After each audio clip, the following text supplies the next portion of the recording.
Hey, hi. Welcome to Someone Else's Movie, the original podcast where an actor, writer, director, or nebulous industry figure gives a little love to a movie they didn't make. I'm Norm Wilner, senior film writer for Now Magazine, and this is the other thing I do. My guest this week is Patrice Goodman, an actor you may have seen in Slasher and The Umbrella Academy. She's also popped up on everything. She's in Kim's Convenience, The Handmaid's Tale, The Expanse, Pretty Hard Cases, and of course she was part of the cast of the regrettably short-lived sketch comedy Sunnyside.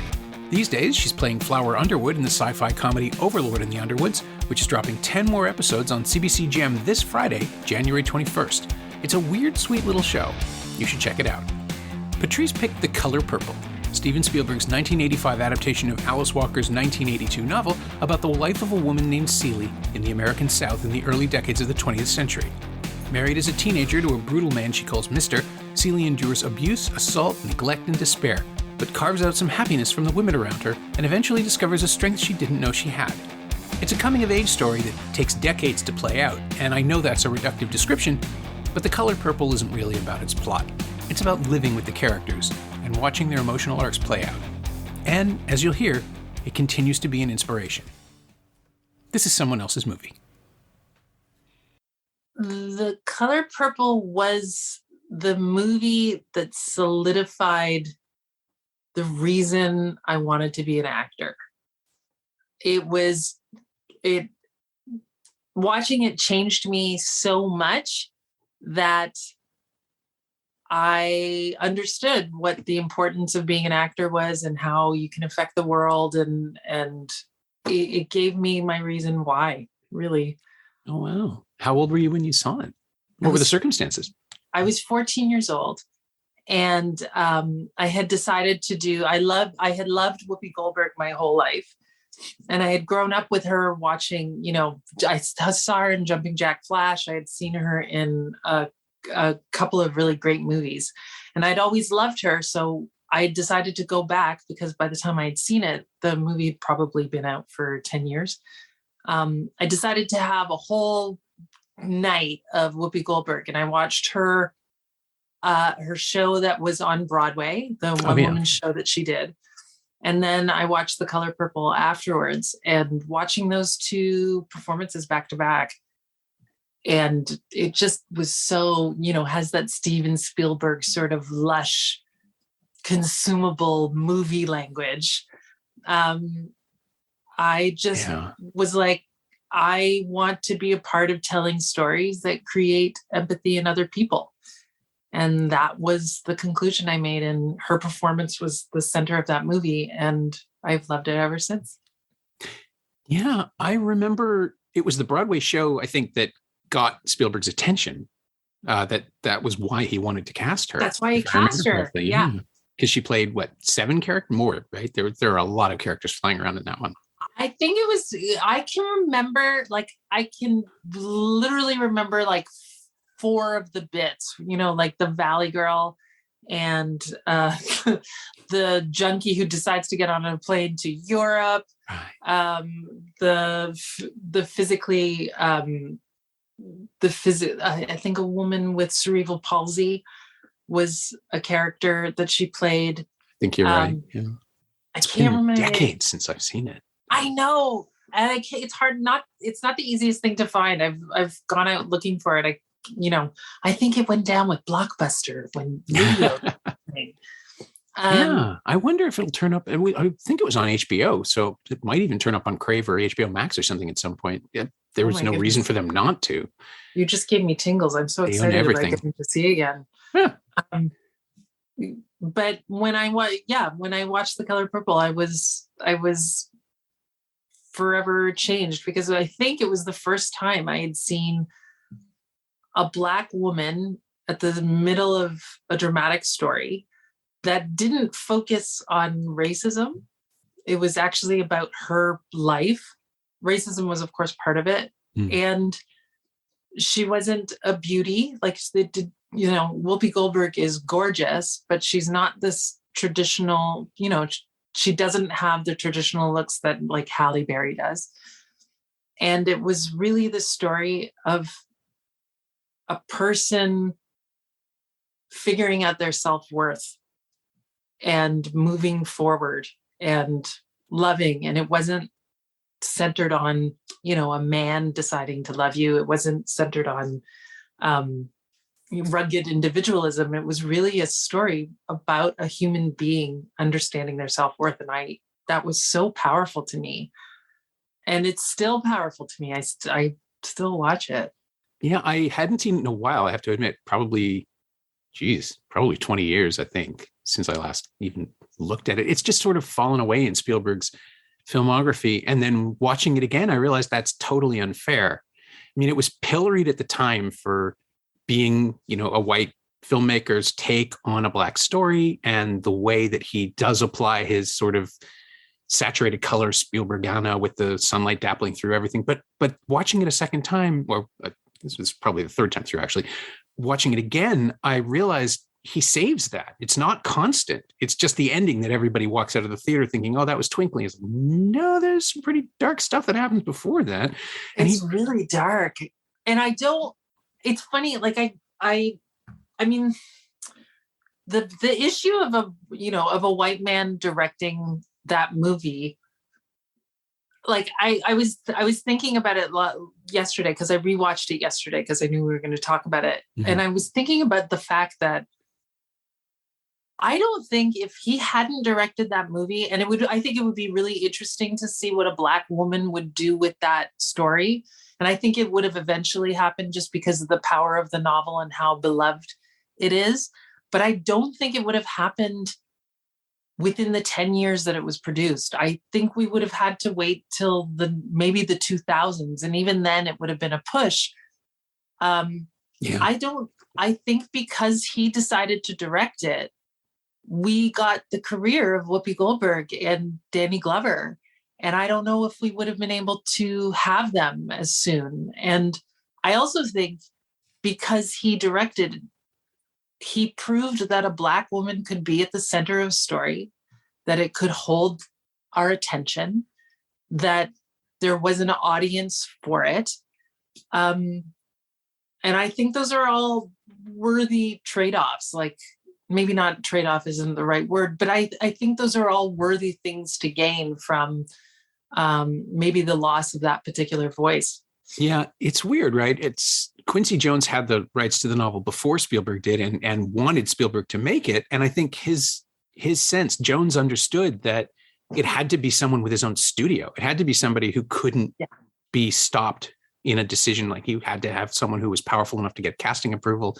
And even though Spielberg, like he said, the film should be directed by a person of color, and apparently just Jones refused to take that and said, no, look, you could make this movie if you're paying attention. So apparently he did. There's just not enough. I can't imagine I guess the other thing too is I'm trying to figure out how you would cover something like that, because all the coverage at the time is sort of already hagiographical, and how, like this triumphant adaptation of it was received as a classic by the journalists at the time. Who were covering the production, right? Because it was so monumental, and that was part of the package. Like, Alice Walker was giving interviews about how important it was to her. And she had script approval and was a script doctor, according to Wikipedia, although I don't know how accurate that information is. It's fascinating to imagine Steven Spielberg and Alice Walker working together in any capacity, just because their careers are so different. Not that either of them isn't qualified to work with the other, but the movie that comes out, it feels very much like a Steven Spielberg interpretation. Yes. I don't know that that's negative, right? I don't have a I don't have a 1985. I don't know how you do that. Well, I mean, I think maybe it's partly because of the language that Steven Spielberg sort of sets out in all of his movies. Like, when I was a child, E.T. was my favorite movie, and Indiana Jones is one of those movies that I grew up on. So my initial language of filmmaking is really very much set by him. And I don't think there's a problem with the fact that it is such it's a movie that has very difficult subject matter, but it is very easy to watch. Yeah. It's easy to be lifted up and taken away by it because of the texture, and because of the shots, and because of the book is after I saw the movie, I read the book and it became my favorite book because it is so,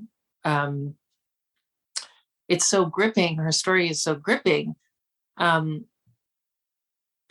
I think he kept it, and I think he did all of the important things, which was tell her story, make them real people. Also, the casting is impeccable. Yeah, I was going to say that's the other thing, that absolutely every single facet of the film is represented by faces. Like there are way more close-ups than I'd remembered. I'm in my head, it was the last shot of the flashback, the two girls in the middle of the field, right? Yeah.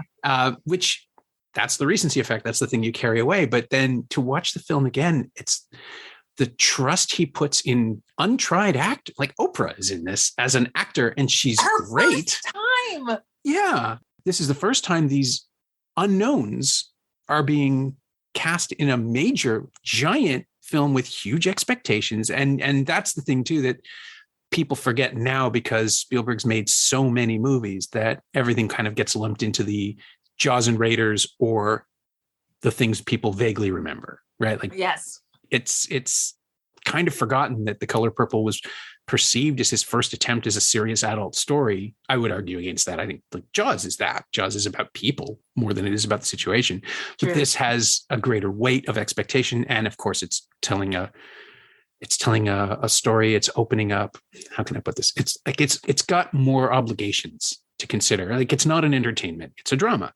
Yes. And so it is a transition for him, but he doesn't make it feel like one, right? Because he's just progressing as a filmmaker into this next stage where he's telling more grown-up stuff. Like Empire of the Sun is 2 years away, and Schindler's List is 93, so that's not so far off, right? But yeah, he's evolving and growing, and he's still taking huge risks. Whereas someone now trying to, transition into quote unquote serious cinema would hedge every bet, would be careful, would cast movie stars, would go with people who were less risky to an audience.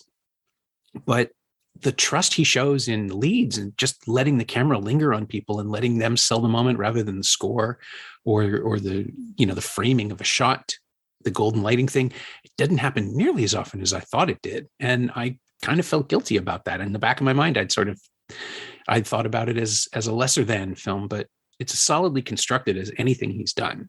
Yes, I think so. And you can feel him doing his best to stay out of the way of the story. I also think, like, and it's a testament to his casting process, really. Like the young woman who plays, I mean, she's not young anymore, I'm sure, but the younger woman who plays Celie in the beginning, that is a huge part. The entire emotional heart of the movie turns on her reaction to losing her sister. And the woman who plays her sister was an actor who'd just come out of theater school, but I can't remember her name. Is it Desretta Jackson? Yes. She had virtually no experience, and here she is playing the heart of the movie and blends in beautifully with Whoopi Goldberg. Like, I can't imagine what kind of risk that is for a director to take on somebody. And he obviously made her feel comfortable enough to deliver. And that is very difficult. Like, it's incredibly difficult to make people who have never really done it before, especially on camera, especially for the first time, feel comfortable enough to deliver such raw emotions with tears and snot and But yeah, you're right. Like Henry Thomas and E.T. is just cry. Yeah, and Henry Thomas and Drew Barrymore are like 3 years in the back from E.T. He's been doing this all along. He just kept shifting towards a different story, and even like West Side Story has an amazing couple of amazing newcomers in it. I can't wait to see. I haven't seen it yet because I could tell by the ad that it was so good, and also Sondheim's reaction to it he sounded very excited about it. Yeah. So I was like, that guy's always been hard to impress. So if you impress Sondheim, then it's got to be good. Yeah. But yeah, like I think the criticism was I think the criticism is fair in the sense that we all wish a Black woman had been able to direct that show, but the reality is that nobody was giving a Black woman the opportunity. Yeah. And I'm grateful that he decided to try and grow up. And I'm grateful that Alice was on board, and I'm grateful that Quincy Jones, and I'm grateful that, Oprah, it solidified Oprah in a way as well, who I think has done a lot of good in the world with her show. And I think Whoopi has also, I think for Black actresses, proved that, personality and charisma and skills are a vital part of success.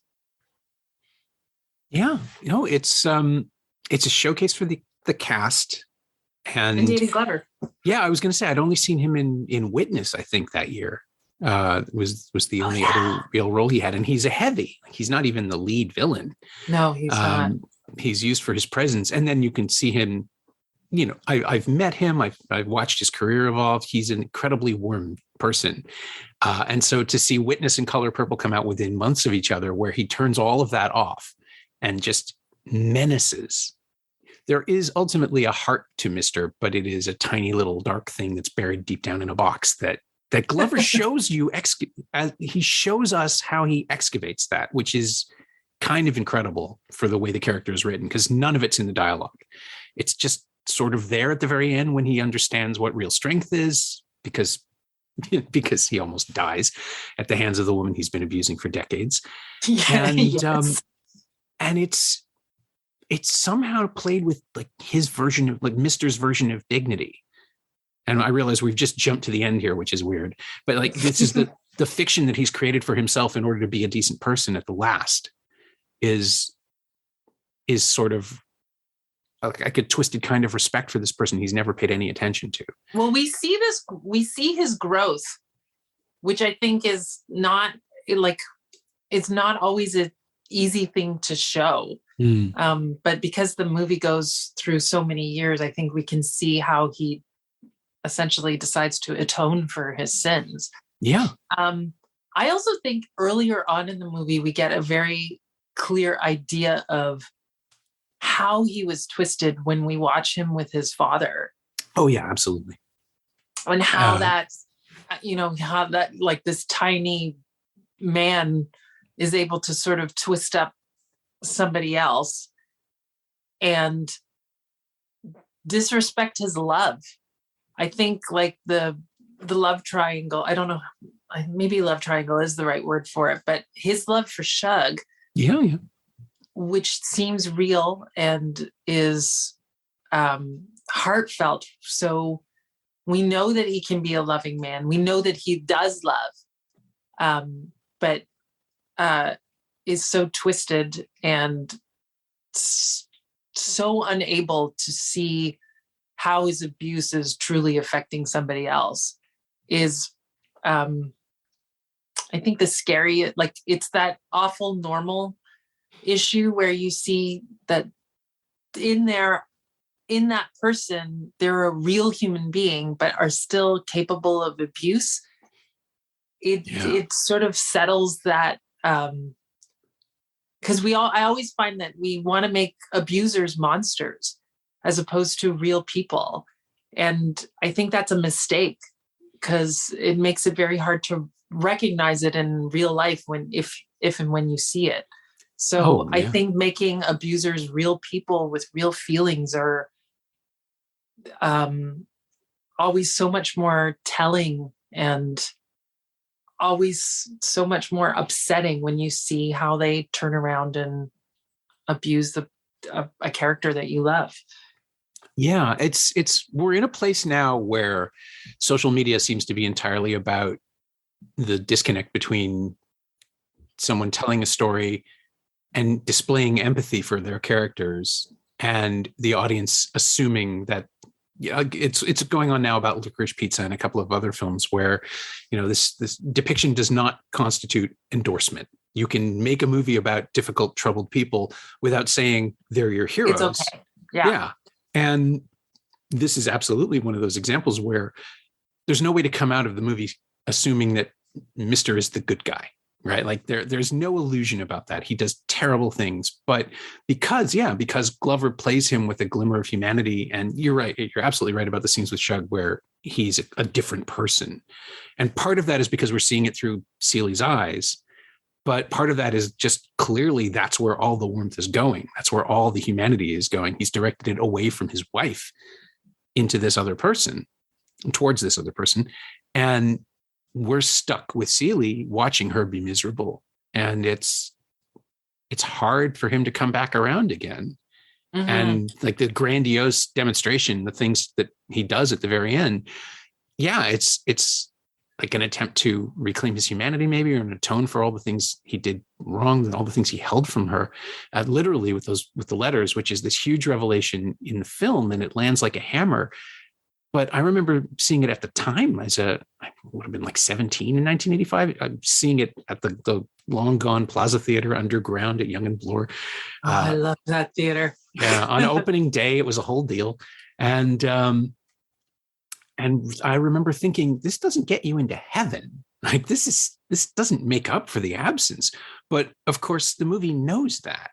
I think there's a reason it ends where it does. To go any further, there's all this rebuilding that has to be done, all this like literally reconstruction, which is kind of mirrored in the way that America is changing around in the backgrounds of scenes and in the like the incidental stuff that Seeley gets to rebuild late in life and reestablish this relationship. But it's been denied her for so long. There's always going to be a hole there.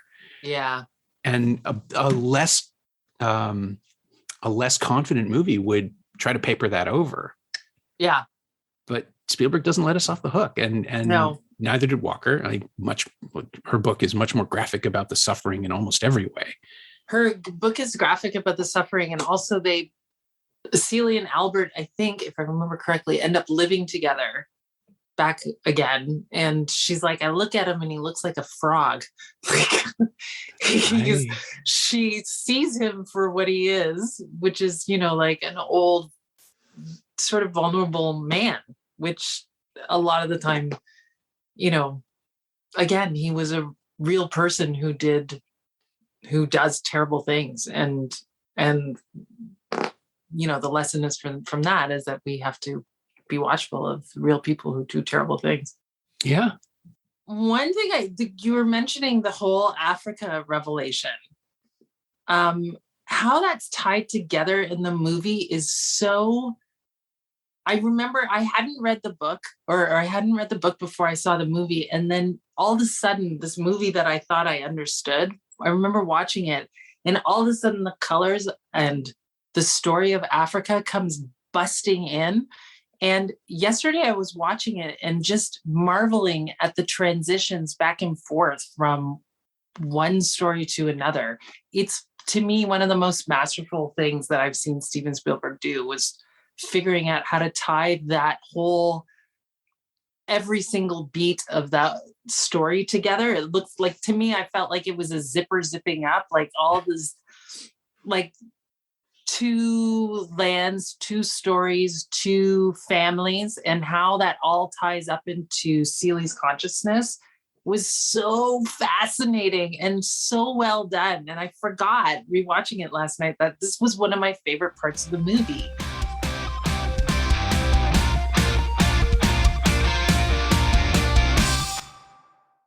He's always been so like effortlessly visual at connecting dots and things. It's like watching, I actually realized watching it this time that I had completely forgotten there's a full-on musical number in it. When I wrote about West Side Story, yes. I was saying like he's been making musicals all along. This is a musical. Raiders action sequences are cut and scored like musical numbers, and there's the bar fight in the jitterbug contest that turns into a full-on bar fight in 1941. That's absolutely exhilarating in its dancing, let alone everything else that's happening. And then it's just like, oh no, there's a scene where someone stops a room dead and sings a song, and it means everything, and it's the halfway point of the film, and it's hugely important, and I'd just forgotten it completely because it's so calm and subtle. It's so calm and subtle. And also the Shug going back into her father's church and how that started in the juke joint and marching over there with the entire band and watching her get the hug that she's been wanting her whole life. I think it is an interesting thing too, as well, that we had time to watch each character's arc. Like we really get to understand Shug and what's she's missing and how that so deeply affects her and how she yearns for that and how she gets that back.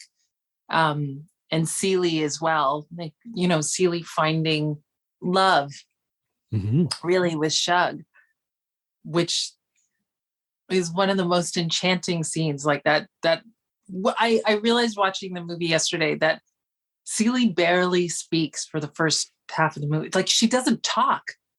We don't hear from her very much. The only time we really hear from her is the voiceovers. Yep. And the first scene where she's expressing herself is when Shug makes her put on the pretty dress and shake her shimmy and smile in the mirror. And Whoopi is so heartbreaking in that scene. Well, it's the first time we've seen her smile too, right? Properly. It's the hero shot where where Spielberg shows us who she is, what the actor can do. And she sort of takes the movie in a different, she seizes the film for the first time with that scene. Yeah. And I mean, the love affair, like sort of the awkwardness of the love affair part. Oh yeah.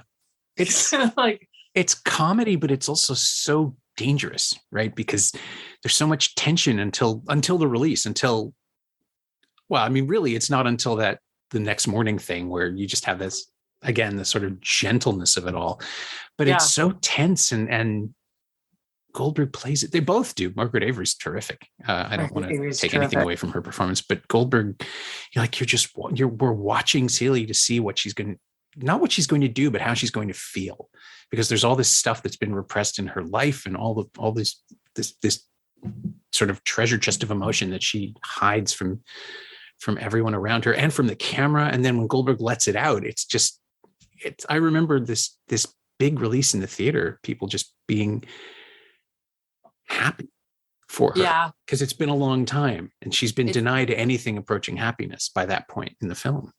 And we had never heard her voice. Like, that's to finally get to hear her voice. And when it, the beginning of that, the beginning of her voice really starting to rumble, so connects so beautifully to that moment when she, holds the knife to his throat. Yeah. And stops him. Like, if I don't, like, as an actor, sometimes I wonder, because a lot of the time we shoot out of order, and it's hard to connect the dots. A lot of the time you rely on a director to let you know from scene to scene where we have to start and where we have to end. But a lot of the time it's very much instinct, and Whoopi's instinct on her voice starting and then being able to carry that all this way through and see that moment where she, it's like it has the hand of God, sort of like, when she stops him from touching her and she proclaims herself and takes her space and says, I may be Black, I may be poor, but I'm here and I'm alive. I understood her journey there, and it wouldn't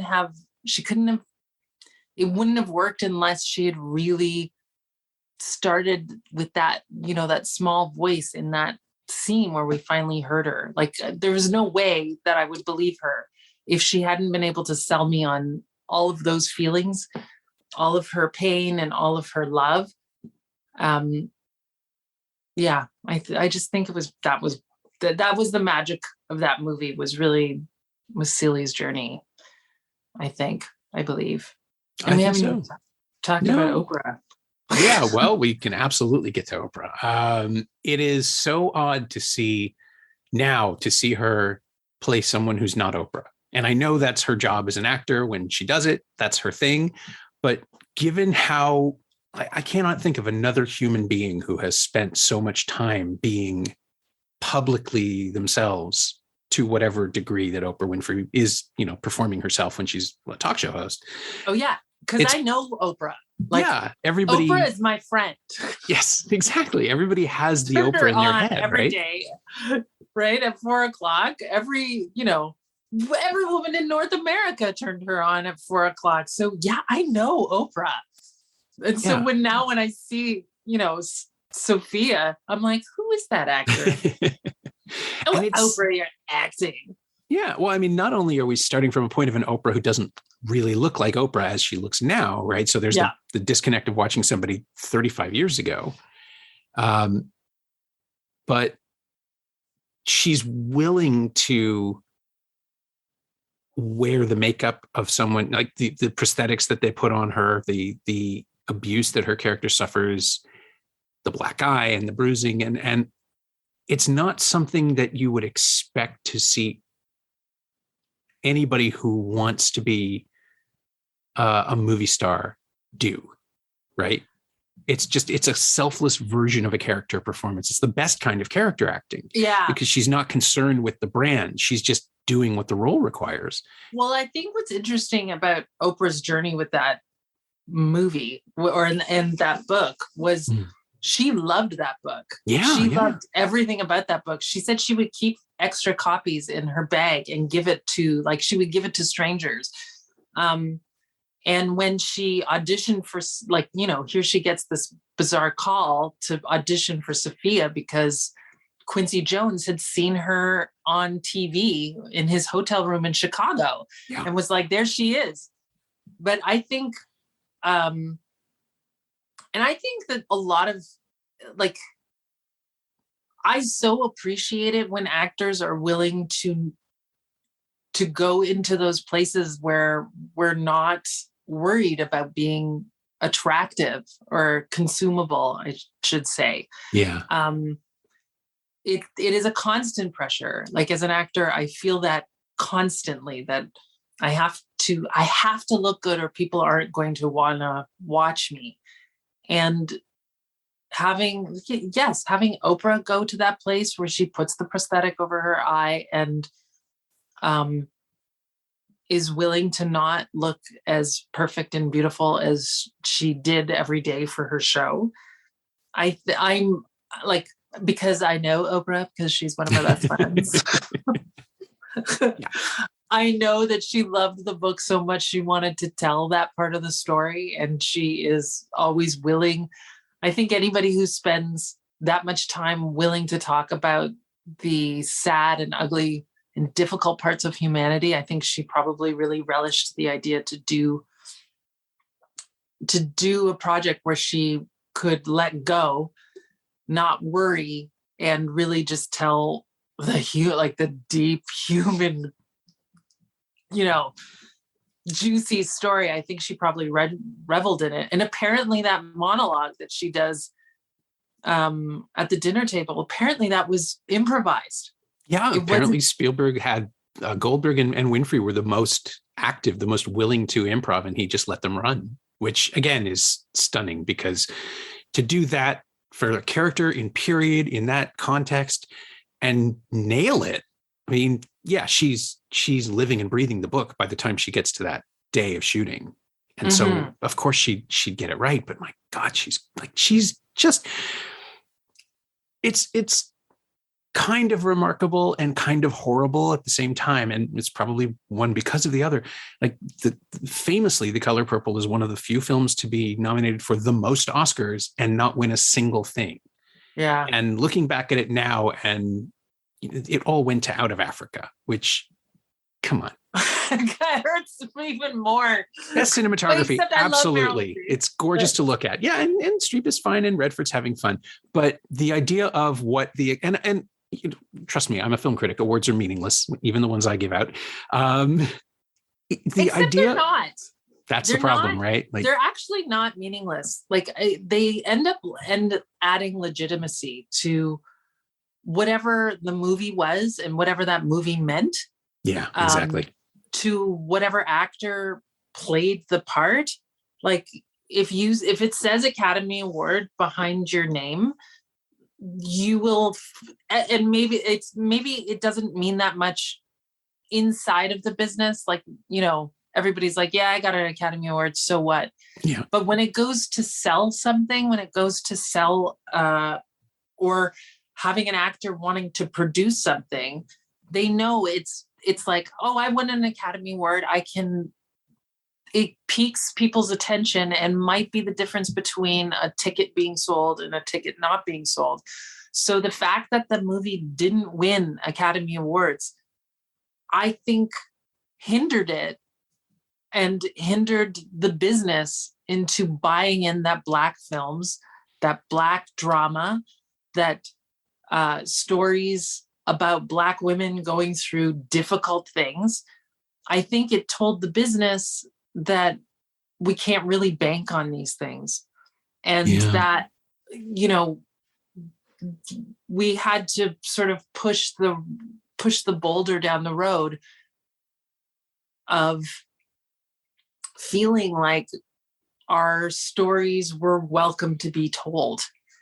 Because unfortunately, like, if you tell a story and it centers around something that we don't traditionally turn the television on for, unless it goes all the way, like becomes an unmitigated hit, doing okay doesn't seem to be enough. And we don't really hold that standard to other projects. We kind of really exclusively hold it to, you know, new faces when they come to the screen, Black faces, Asian faces, Indian faces. Like I feel like me as a person who wants to watch different kinds of people, and why it was so impactful on me just to watch somebody who even comes close to looking like me. I really wish she had won the award for that. And I really wish that movie had won the award, because I'd be curious to see how many more movies we would have gotten to see.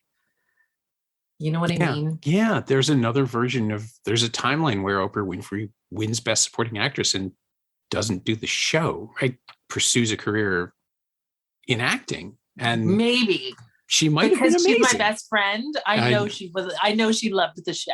She would still have come back, I'm sure. She would have still done the show. But I mean, she's sort of still in the movie world. She does stuff here and there. She's a producer now. She produces stuff, yeah.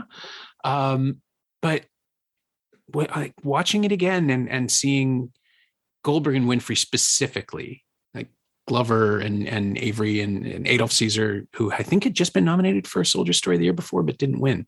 They were all great. There is not a weak performance in the film. It's remarkable just how well attenuated it is.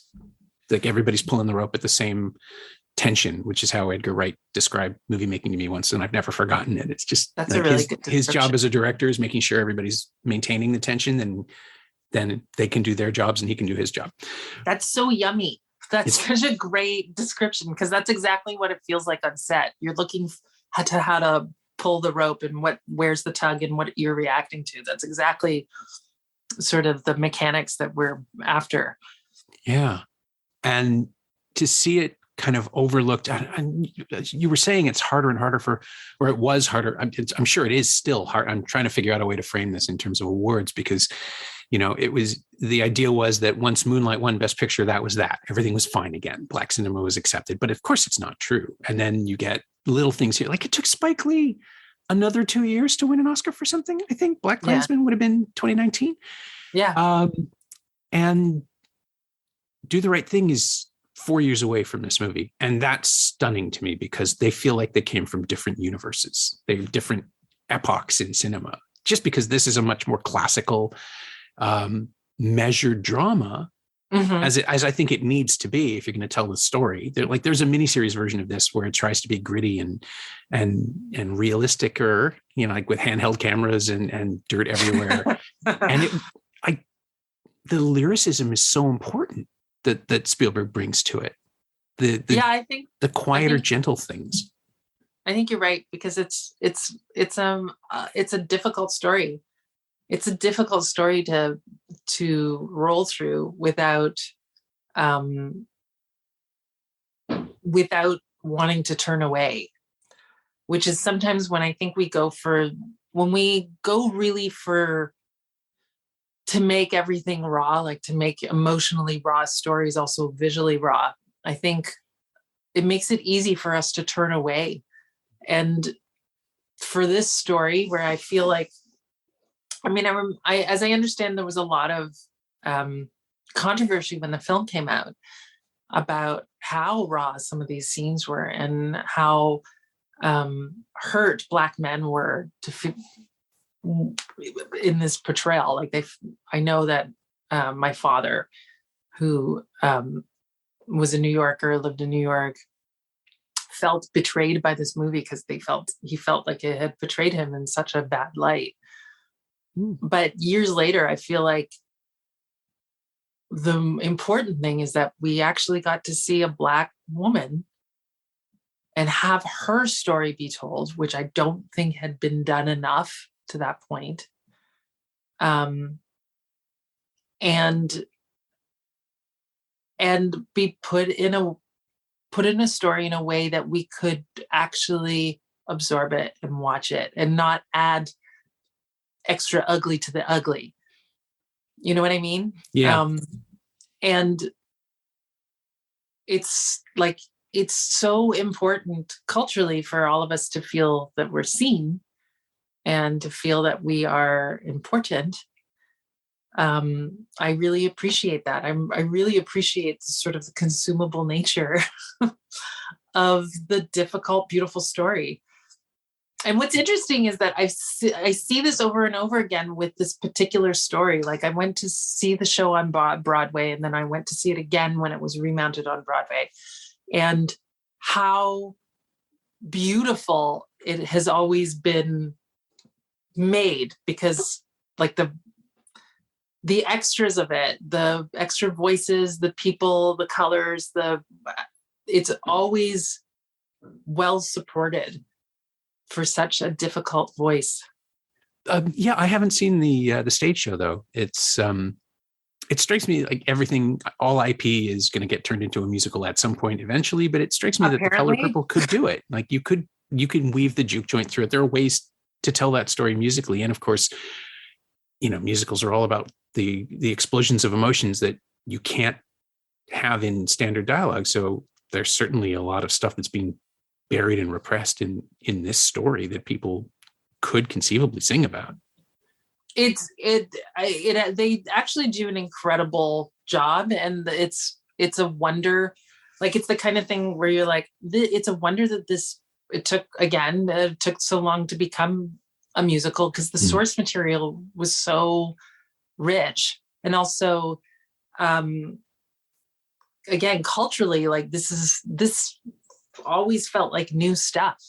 Like it always felt like there's a new place to go with this particular story. And I don't know if it's just because of the era that it was set in, the 20s and 30s and 40s, the characters. I can't absolutely be sure, but the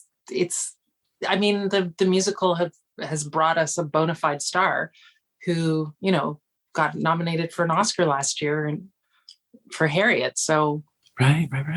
I always forget that was her. That's her, Cynthia Erivo. Yeah, I'm not Broadway people. I'm sorry, but that's okay. You don't have I know to be her Broadway people. Yeah, I know her from Widows, and she was amazing in that. She's incredible. And then on top of it, she sings. She decides to write a song, and then it gets nominated for an Oscar. And then, oddly enough, it becomes the voice of during the BLM marches last year. Oh, I didn't know that. That song, like it was all over TikTok. It was like people picked up that song because it's very much about taking my people. She so not on TikTok. I miss everything that happens there. That's okay. Don't go on TikTok. It's crack cocaine for your brain. Don't do that. No, that is the other thing. I'm 53. I shouldn't be on TikTok. I think don't be on TikTok. No, it's very unhealthy for all of us.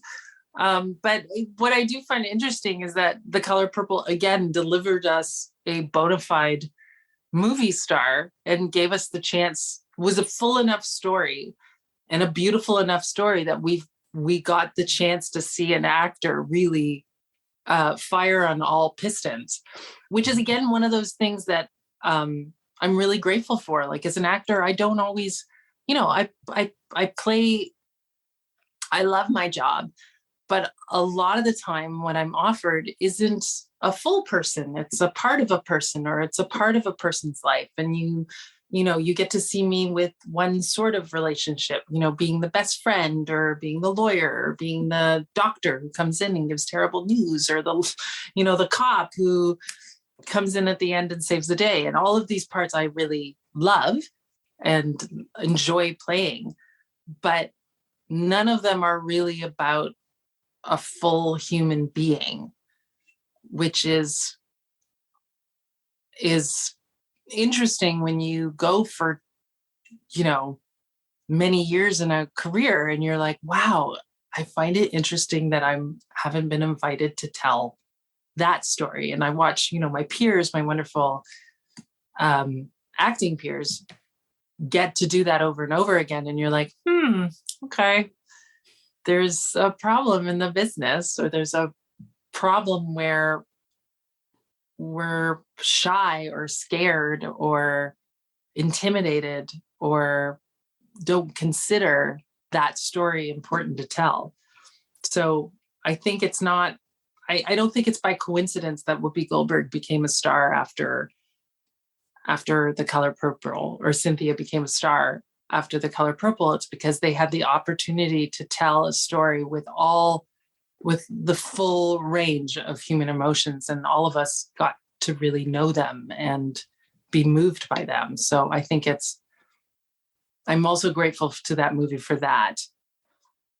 Yeah, that's a really beautiful way to put it. I usually end with asking the guest if there's something of the film that they've borrowed or lifted or full on just absorbed in their own and used in their own work.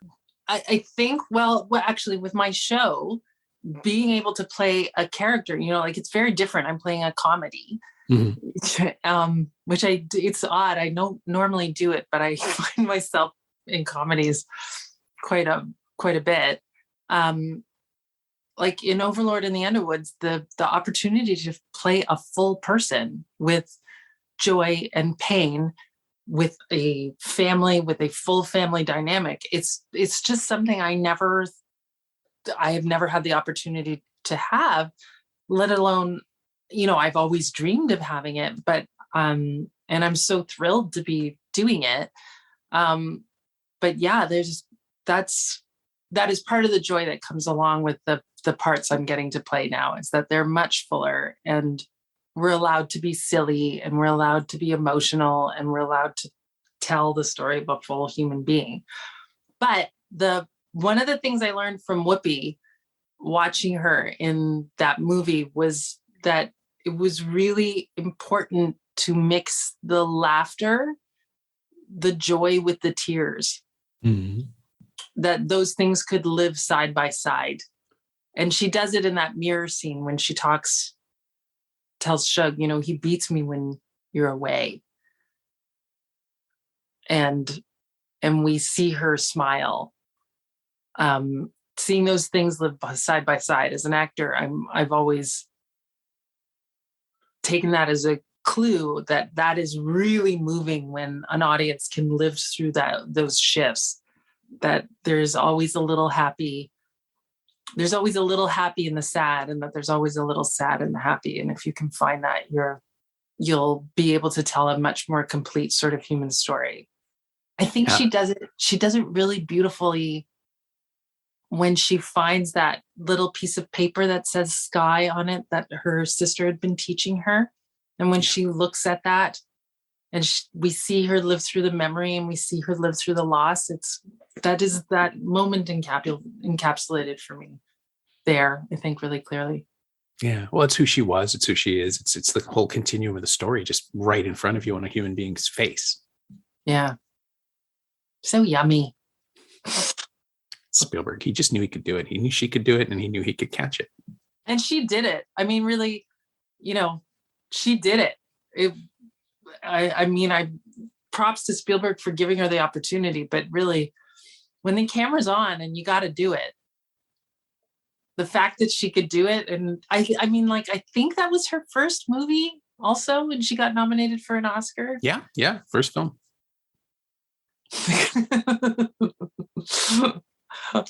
Just makes me wonder, like, what am I doing with my life? What was I doing on my first movie? Not that. I was not getting an Oscar nod on my first movie. No. Oh, well. There's still time. The next one. There's time. It's fine. My thanks to Patrice Goodman, who you can see in Overlord and the Underwoods on CBC Gem right now. The second half of that first season drops this Friday, January 21st. Thanks also to Jen Paris. She knows what she did. You can find Patrice on Twitter at Patrice_Goodman, and you can find The Color Purple on Blu-ray and DVD from Warner Home Entertainment. It's also streaming on Crave in Canada and Tubi in the US, and available to rent or buy on VOD platforms pretty much everywhere. As always, you can find me on Twitter at Norm Wilner and elsewhere on the internet at nowtoronto.com, where I host the Now What podcast every Friday, in addition to writing way too much about movies and television. And you can find this podcast on Twitter at Semcast, SEMcast, or wherever you get your podcasts. Our theme song is by The Last Year. If you like it, or the show in general, please say so. Leave a review wherever you've been enjoying us. Every little bit helps. It truly does. And check out the other shows on the Frequency Podcast Network while you're there. Stay safe, watch movies, wear a mask if you go out, get your booster when you can. I'll see you next time.